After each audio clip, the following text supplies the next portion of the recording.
Hello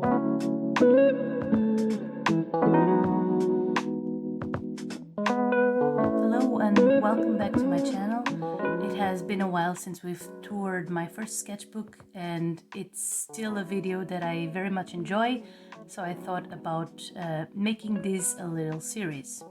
This is my second sketchbook, and as far as sketchbooks go, the physical thing, not the content, this might be my favorite sketchbook. It's a classic. It's all bound in some sort of cloth.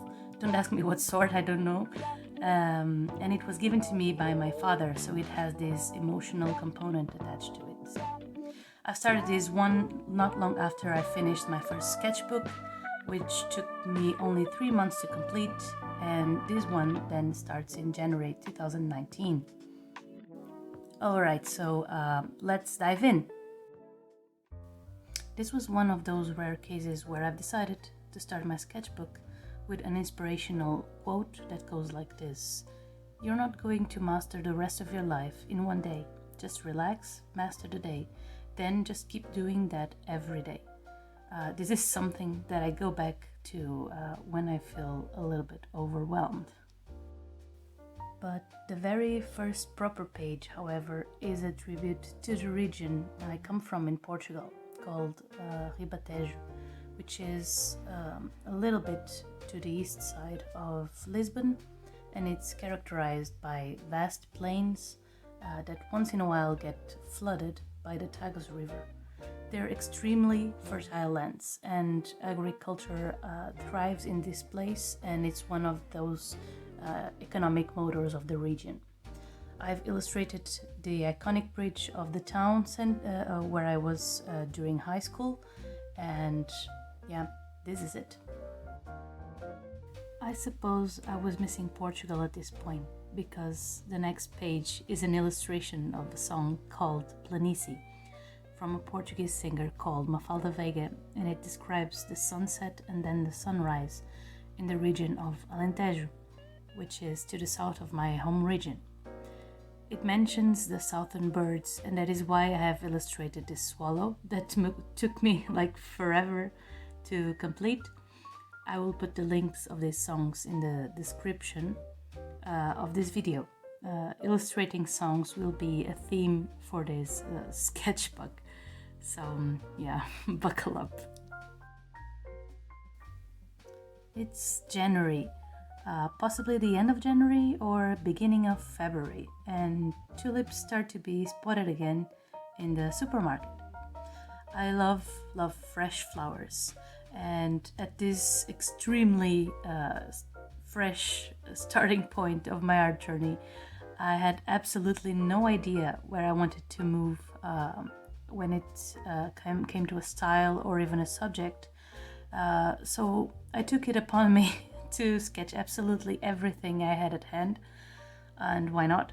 So the subject of this painting was a red tulip that was sacrificed for the sake of my improvement. Yeah, so it's still something that I feel that takes forever, and I have a massive respect for botanical artists, for their accuracy and for their patience.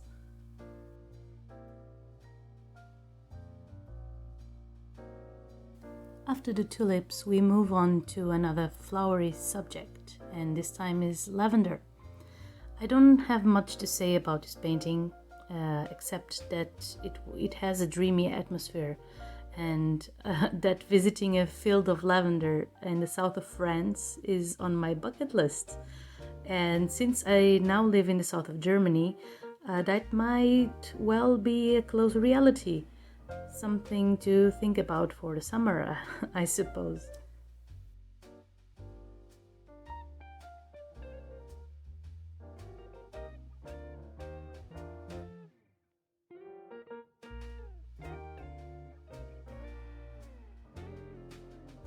Hey, didn't I tell you that illustrating songs would be a recurring theme of this sketchbook?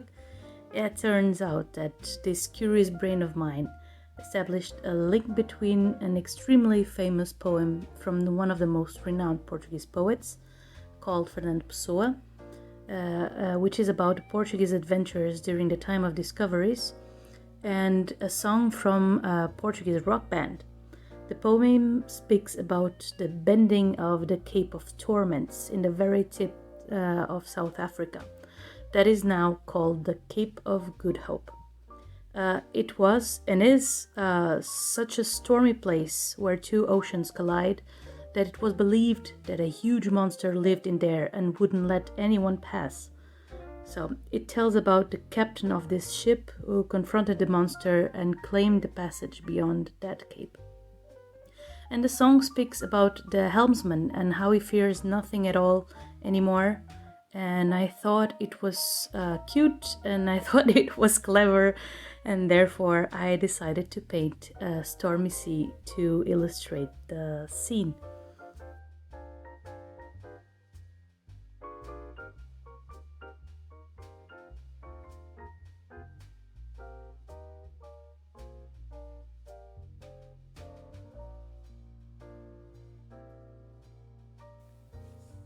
This might not look like it, but it's indeed a self-portrait.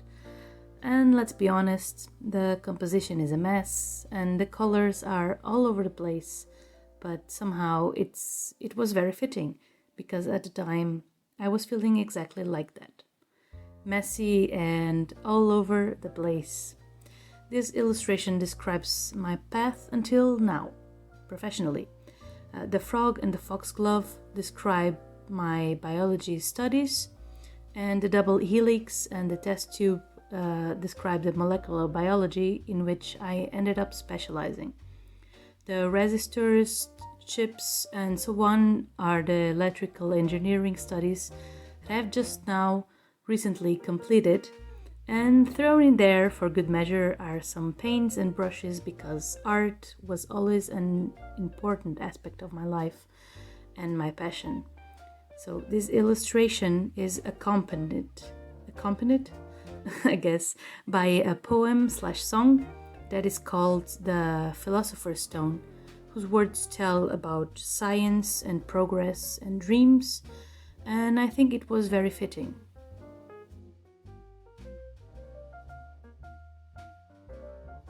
Isn't this sketchbook very emotionally charged, I wonder?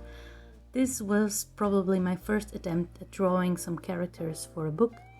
This exercise made me realize how difficult it is to stay consistent with proportions and style from drawing to drawing when you try to illustrate the same character, and how everything changes again once you've added some expressions to their faces. The subject of this potential book was gender equality, which is something I feel that should be way more talked about, especially here in Germany, where the gender gap when it comes to wages is of 20%, or was until very recently. What that means is that women earn on average about 20% less than men for the same job. I don't think that's fair, and I think this should really be more discussed. It starts with innocent things like how girls are bombarded with commercials about dolls, and boys about being cool and playing with cars and science things. It is about the colors that are associated with boys and girls, and how many boys are made fun of if they dare to use pink or purple. It happened to my kid, and I think it's silly and not fun at all. I always tell him to treat people equally and with respect, and that it should be fair always. I have noticed a slight shift in recent years towards a more egalitarian approach, but we're not there yet. Anyway, I would like to write and illustrate a book about this, but I haven't found the means yet.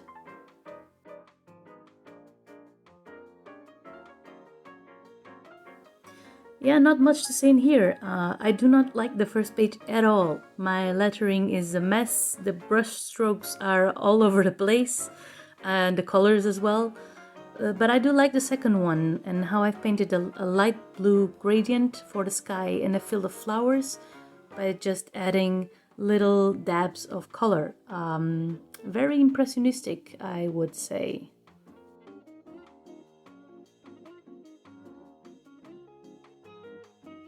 Oh, this one was fun.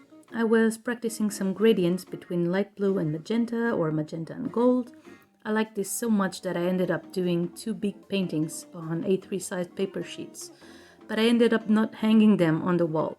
And now they're stored somewhere along with many other old paintings. Oh, and by the way, I'm voice-overing this sketchbook tour, so there might be some strange hand movements in the film that do not necessarily correspond to what I'm saying here right now. Sorry about that.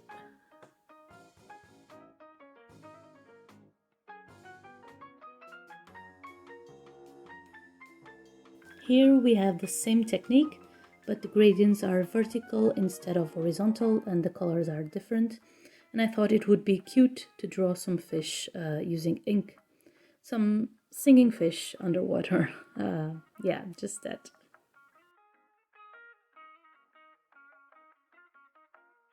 Nothing much to see here either. I had just recently bought some water-based markers and was experimenting with them, just drawing random things in black and adding some color. Yeah, I do not like these pages.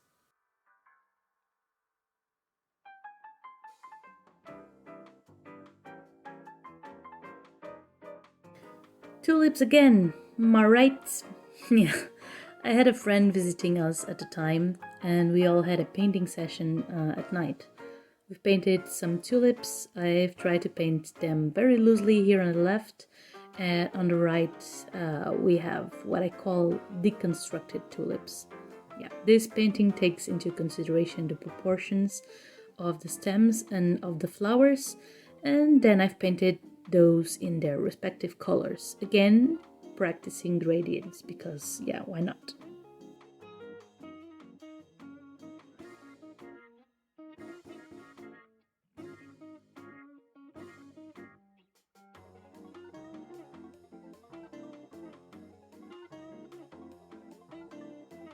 Here I had just bought some metallic watercolors and was testing them on a dark gouache background and on a light one.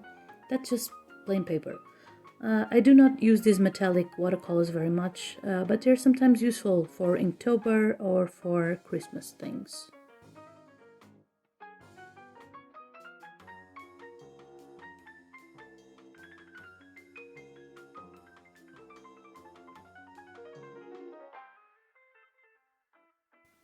And here we go, music again. I was very into 21 Pilots at this point, and I wanted to illustrate some songs that I like from 3 of their albums.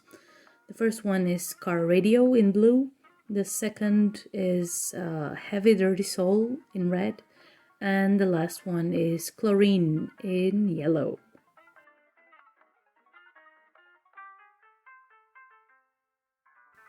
Oh, a brief gouache phase. I was just using some very cheap gouache for kids, but I had a blast painting this. I certainly want to paint something like this again, and indeed in a larger format.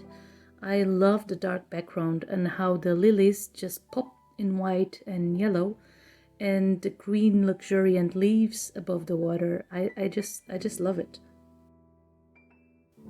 I loved it so much that I've continued with the subject and decided to paint some koi on that lake. Definitely getting back to these paintings, although they do not fit my current style, at least what I upload to my Instagram account. The link is in the description, but I think it's worthwhile to revisit them. Yeah.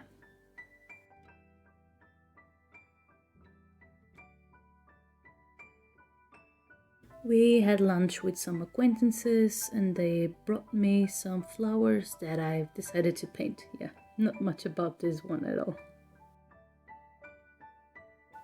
I was very curious and, as I've said, without a specific goal at this point. So I ended up trying a lot of new different media. This time was acrylic with some sort of additive that would make it more textured. I still like to open this spread and run my fingers through it. It's a very, very nice feeling. This one is nice. This is a redo of my very first attempts with watercolor.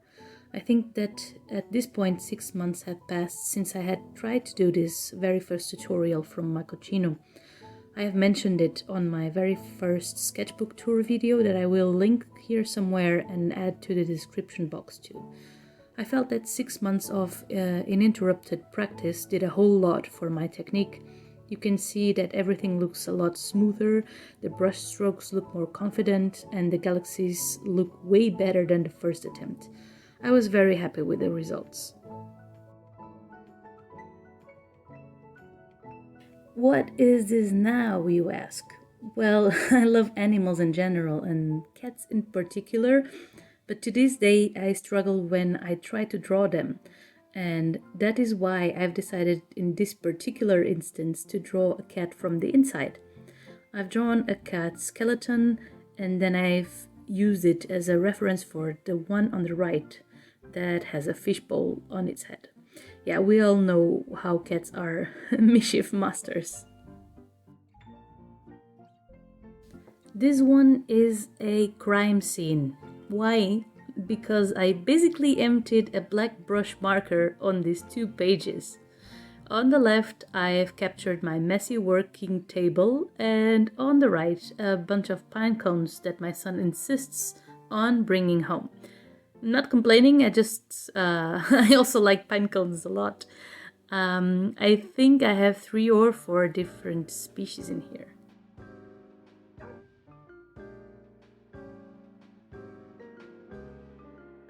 And because one marker was not enough, I've bought some more, this time from Copic, my very first ones, and proceeded to experiment with them by quickly sketching a couple of farmhouses near the spring of the river Koche.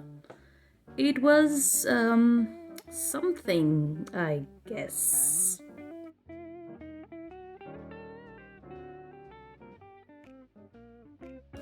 Sure, Copic markers are neat and fun to use, but something I've quickly realized is that Copic markers are also messy. And if you're someone like me that likes to use every bit of paper that your sketchbook has to offer, the fact that Copic markers bleed to the next page is a bit upsetting. Fortunately, we're resourceful over here and quickly MacGyvered something. Yes, I have glued a piece of black stock card to the pages and voila! A whole new canvas to draw some neat circles and patterns with metallic and white gel pens.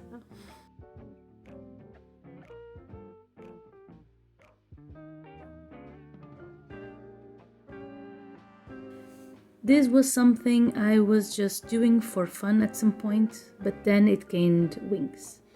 I read to my kid every day since he was very little, but there were times when I was simply too exhausted, so I just told him made-up stories.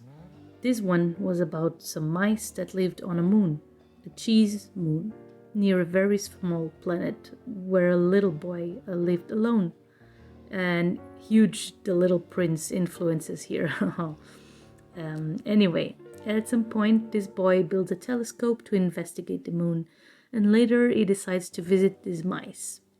I have then written and illustrated the whole story, and even later I have printed just one book that I gave to my son as his birthday present. I would like to publish this for real, but I just don't know how at the moment and where to start. So if anyone has any tips, please leave me a comment in the comment section below, please. These next illustrations were done when we were visiting some friends that had guinea pigs.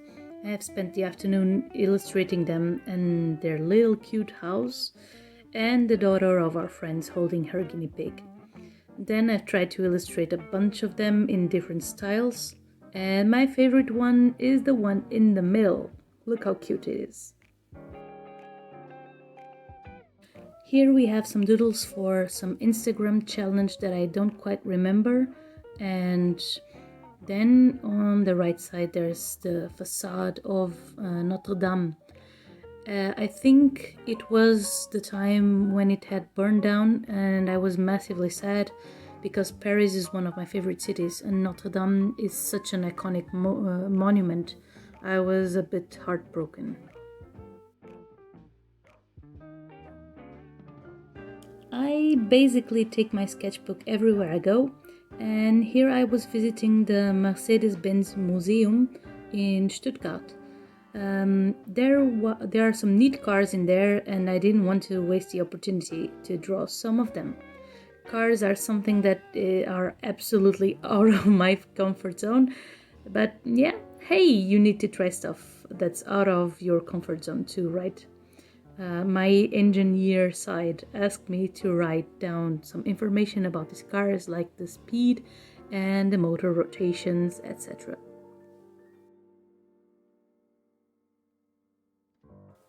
Nothing special here, just a park by the lake where we go to sometimes. Trees are difficult. I've really tried, and I hope that at some point I'm more comfortable at drawing them.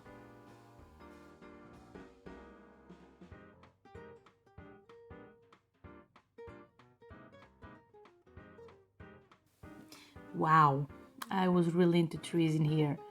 Maybe because they were proving to be so difficult to draw. Anyway, this is a huge tree at the top of the hill, right above our house, or near our house, to be honest. It is old and it's immense, so much so that it even has a little plate with a name. I was super happy with this illustration, and it's still one of my favorites of the whole sketchbook.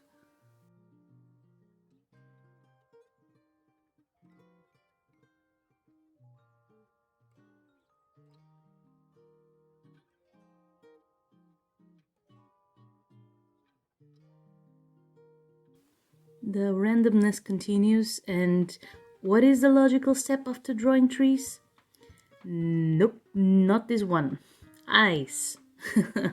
And then the library at university for some reason.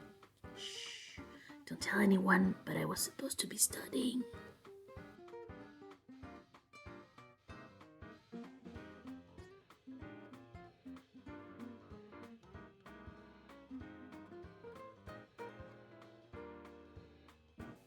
Oh, more eyes.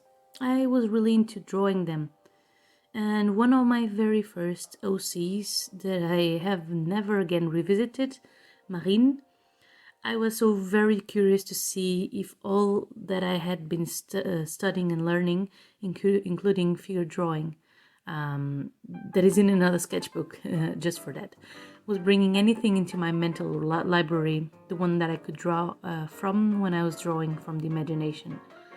It has brought me something, but there was still a lot to be improved.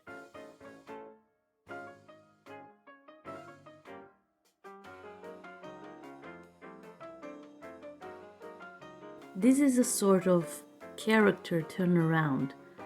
I know this isn't how you're supposed to do them, right? But I wanted to try anyway. It was a disaster in so many ways, but hey, I saw that there was still so much to do and improve upon. Proportions, poses, anatomy, shading, clothes, everything. It was a reality check.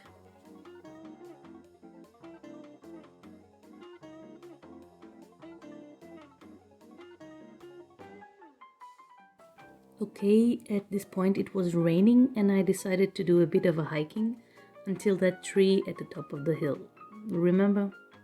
Yeah, that one some pages ago. There is a table and a bench just below this tree, and I sat down and quickly captured the view. I don't do this a lot anymore. I mean, not the hiking, but the capturing of the view. But I dare say that this is a great exercise.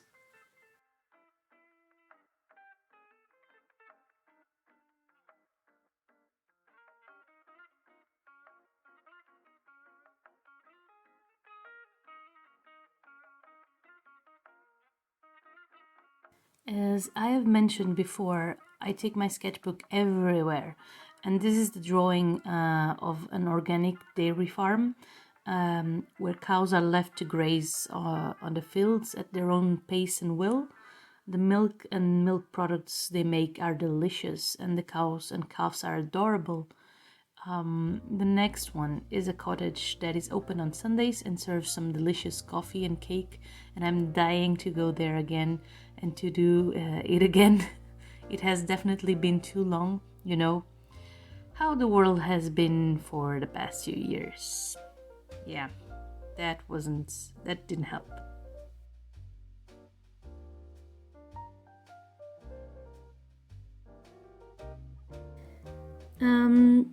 These two are artistic rubbish, but they are based on real objects, and the ice cream was delicious after a bike ride. This was just a trip to Bad Kreuznach, capturing the moment real quick.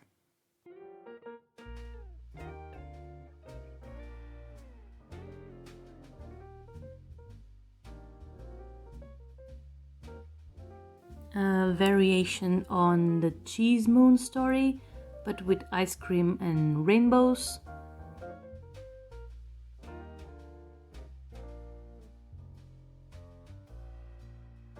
Yes, many more illustrations for the Cheese Moon, and pro tip, do not make your book illustrations on a sketchbook. No.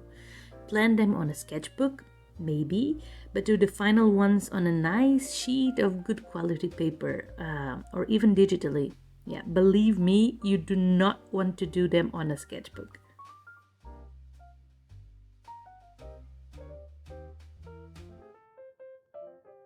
Absolutely nothing to say about this. They were done in 10-minute stops.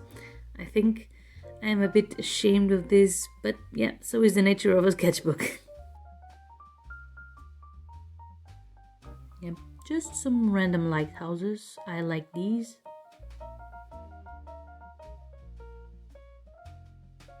More Cheese Moon and more and even more.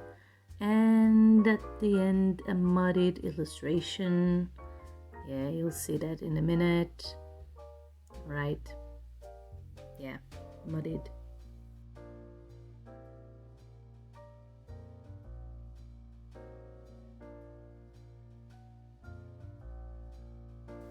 Some very poor attempts at illustrating faces and my surroundings. And again, more of the same. Places I have been and tried to capture really quickly.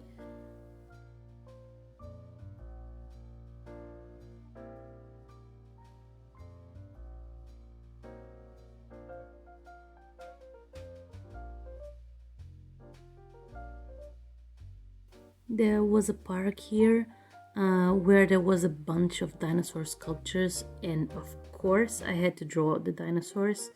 Well, at least one of them. The next painting is a field, probably in August. Yeah, this sketchbook lasted a lot of time. Oh, these are cool. These are traditional costumes for a nice challenge that was called Portfolio Club. These monthly challenges used to be organized by a bunch of illustrators in the children's book industry, and they had random prompts. They were so creative. Every single month they had a new prompt. I believe that the goal was to build your own portfolio, but I think that that project has sailed. They still organize the popular Folktale Week that, as of the uploading of this video, will be just around the corner. And if you don't know what it is, check it out on Instagram. It's super fun. And that gives me an idea for another video. Yeah. The previous drawings were for a traditional costume of the Black Forest in Germany, and these ones are of traditional Portuguese costumes from my region. Yes, traditional costumes was the Portfolio Club prompt for the month of September. These are some other curious ones from Portugal. The woman is from a place called Nazaré, where the waves are huge and people surf for records. She's wearing 7 skirts. And the other one, you will probably recognize it from Harry Potter, and you would be super right, since this is the National University costume that is shared by the 3 major universities in Portugal, Porto, Coimbra and Lisbon. And J.K. Rowling started to write Harry Potter in Porto, and she said she was massively inspired by the cloaks and costumes that the students wear at the beginning of the winter semester and later in the year, or any solemn occasion. I have one of these myself, although slightly different because I did not attend one of these universities, but mine rocks because it has a hoodie. Next to these costumes are a hen and a rooster, and oh boy, I can relate to that hen. OMG, she must be tired. LOL.